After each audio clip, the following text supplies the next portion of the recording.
Salam, mən Babayeva Nəzrin, 17 yaşım var. Son zamanlarda sosial şəbəkələrdə yayılan bu yalan məlumatlar barəsində daha doğru, daha geniş danışmaq istəyirəm. Mən 17.06.2025-ci il tarixində Turab Tahirov Əlqan oğlu ilə bərabər öz rızamla, öz istəyimlə, heç bir zorakılıq, heç bir məcburiyyət olmadan, heç bir təhdid olmadan öz istəyimlə gəlmişəm. Sadəcə niyyətimiz xoşbəxt olmaqdır, ailə qurmaqdır, evlənməkdir. Burada heç bir zorakılıq görmürəm. Çünki heç bir zorakılıq yoxdur.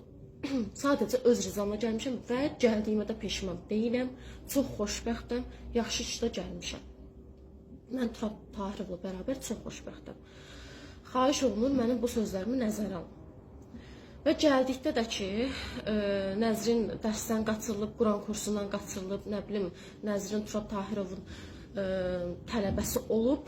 Xeyr, Turab Tahirovun mən tələbəsi olmamışam. Mən bir ilə yaxındır, 2 ilə yaxındır, mən məscidə getmirəm və bunu da qeyd eləyim ki, qızlara dərs keçən kişi müəllim deyil, qadın müəllimdir. Yəni siz bunu necə düşünə bilmirsiniz? Mən 1 il, 2 ildir getmirəm məscidə. Və mən birdən-birə də qaçmamışam. Turab Tahirov dəfələrlə elçi göndərib ailəmə, mənə istədiyini deyib, mənim onu istədiyini deyib və ailəm bizim boşanmışa verəcək qızımız yoxdur deyib. Və mən də istədiyimə görə, mənim sevgimi nəzərə almadılar. Mən də istədiyimə görə, hətta Turab Tahirov mənə deyirdi ki, qoy 18-19 yaşın olsun, sonra gedək. Amma mən onu məcbur elədim ki, mən dözə bilmirəm, evdə işgəncələr görürəm, təhqirlər eşidirəm, söyüşlər eşidirəm, döyülürəm, söylürəm. Yəni, gəl məni apar, mən səndən xoşbəxt olmaq istəyirəm, mən səndən xoşbəxtəm. Mən ona dedim.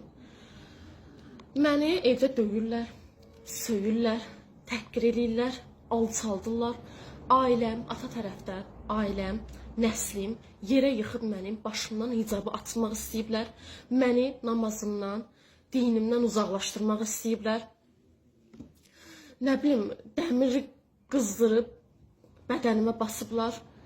Döyüblər, söyüblər, bir işi, bir qabı oradan ora götürüb qoymadığıma görə hər cür işgəncələr veriblər mənə. Və mənim bura gəlməyimdə də, mənim Turab Tahirovla bərabər gəlməyimdə də anamın razılığı var idi. Mən ona əvvəlcədən demişdim. Demişdim və anamın da indi razılığı var. Lazım olsa səslərini də yönləndirərəm. Anamın razılığı var. Anamın sadəcə niyyəti mənim xoşbəxt olmağımdır. Onun ən böyük sevincidir mənim xoşbəxt olmağım. O sadəcə mənim xoşbəxt olmağımı istəyir. Sadəcə problem çıxardan Emin Babayev atam olası şəxsdir. Yalan məlumatlarda yayıb çıxıb Amir Xəlilin verilişində yalan danışır. Turab Tahirovun 40 yaşı yox, 35 yaşı var, mənim də 17 yaşım var və mən öz razılığımdan gəlmişim, heç bir zorakılıq yoxdur. Və mən də dərsdən qaçırılmamışam, mən məktəbi bitirmişəm. Artıq öz qərarlarımı özüm verəcək yaşdayam. Öz rızamla gəlmişəm və çox da xoşbəxtəm. Və bunu da qeyd edeyim, deyir, ay ağlayır, sızlayır ki, nə bilim, mənim qızımı toğlayıb, başdan çıxardıb. Bir də bunu deyib ki, bəs mən onun əziyyətlərindən böyütmüşəm falan. Heç bir əziyyətlə bizi böyütməyib, bizi əziyyətlə böyüdən anamdır. Hər cür problemimizə qaçan anamdır. Əynimizin paltarını, başımızın hicabını alan da anamdır. Atam, bizi buradan bura bir gəzməyə, biz ona yalvarırdıq ki, heç bizi çölə çıxartdı, biz də bir gün işığı görək. Bizdən benzin pulunu alan adamdır, necə bizi zəhmətlə böyüdər, necə əziyyətlə böyüdər. Xahiş edirəm, bizi rahat buraxın. Sadəcə niyyətimiz evlənməkdir, xoşbəxt olmaqdır. Və o efirdə, o canlı yayımda danışılan hər bir söz yalandır, orada tək bir söz doğrudur. O da ki, bizim əvvəlcədən Turab Tahirovla əlaqəmiz olmayıb, yəni yaxın bir münasibətimiz olmayıb. Tək bir doğru məlumat odur. Amma biz bir-birimizi 2 ildir, 3 ildir sevirik və sevgimizə də sahib çıxırıq. Burada heç bir qeyri-qanuni iş yoxdur. Gələndə də ki, Turab Tahirovun işi ilə bağlı, 20 min məsələsi, 20 min götürüb qaçıb falan. O kənd balaca bir kənddir, kasıb bir kənddir. Orada 20 minin yığılmağı mümkün deyil. Mümkün. Adicə bir adam 1 manat atmırdı, 1 manat, karta 1 manat atmırdı. O məscid Turab Tahirovdan əvvəl görün nə gün deyil. Gedin, açın sosial şəbəkələrdə baxın, var. Turab Tahirovdan sonra görün, yəni nə gözəl bir şəraitdədir. Ora kurs tikildi, məscid təmir olundu, həyəti, qapısı, bacası, gülü, bostanı, hər bir şey oldu da. Yəni Turab Tahirovun sayəsində. O insan maaşının 4/3, 4/1 hissəsini o məscidin üstünə qoyurdu. Güzdək qəsəbəsindən, aşağı Güzdək qəsəbəsindən heç kim o məscidə yardım eləmirdi. 20 min hardan çıxdı? Yalan yerə danışıb haqqımıza girməyin. Xahiş edirəm, bu sosial şəbəkələrdə yayılan məlumatlara, kommentarında yazılan fikirlərə, o yorumlar, yəni insan baxdıqca dəhşətə gəlir ki, çıxıb bir orada nə bilirsən doğru danışır. Sən gözünlə şahid olmadığın bir şey niyə ağzına alıb danışırsan ki? Niyə yazırsan ki? Mənə zülm veriliblər. Mənə zülm veriblər. Mənə dəhşət dərəcədə zülm veriblər. Mən hər cür əziyyəti görmüşəm. Hər cür çətinliyi görmüşəm. Mənim də xoşbəxt olmağa haqqım var. Mən də istəyirəm həyatımın gerdə qalanını sevdiyim insanla xoşbəxtçilik içərisinə keçirim. Xoşbəxt olmağımıza mane olmayın, xahiş edirəm. Mənim bu fikirlərimi, mənim bu danışdığımı xahiş edirəm, nəzərə alın. Və bu daha bir geniş şəkildə sosial şəbəkələrdə yayılsa çox yaxşı olar. Mənim bu videom sosial şəbəkələrdə yayılsa çox yaxşı olar.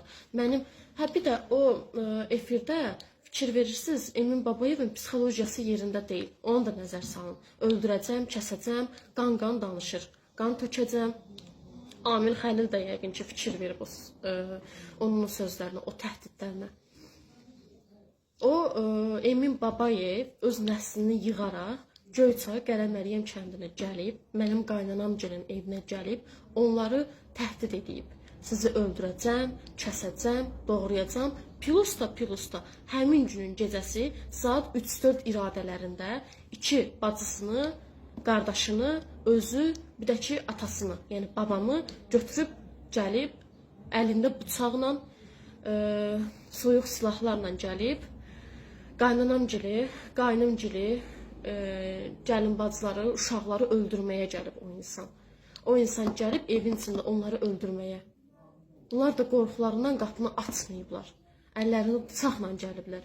Gecə saat 3-də, 4-də və səhərə qədər də getməyiblər. Səhər işıqlaşana qədər. İşıqlaşandan sonra heç kim bunları görməsin deyə çıxıb gediblər.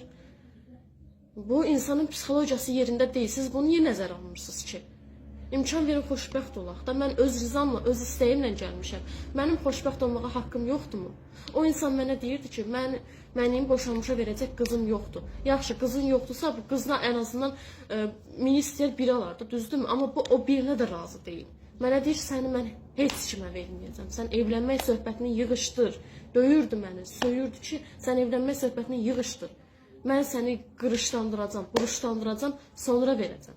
Yəni bu biri var zarafata deyilə, biri var ciddi deyilə. Döyülə deyilə. O insan mənim başımda bir tük qoymayıb, mənim başımda bir saç qoymayıb. O insan mənə nə əziyyətlər verib, nə işgəncələr verib. Sizin bunlardan xəbəriniz yoxdur, ancaq boş-boş danışmağı bilirsiniz. Xahiş edirəm, gözünüzlə şahid olmadığınız şeylərə haqqımıza girib danışmayın. 20 min məsələsi, pul məsələsi falan boşdur, zorakılıq boşdur.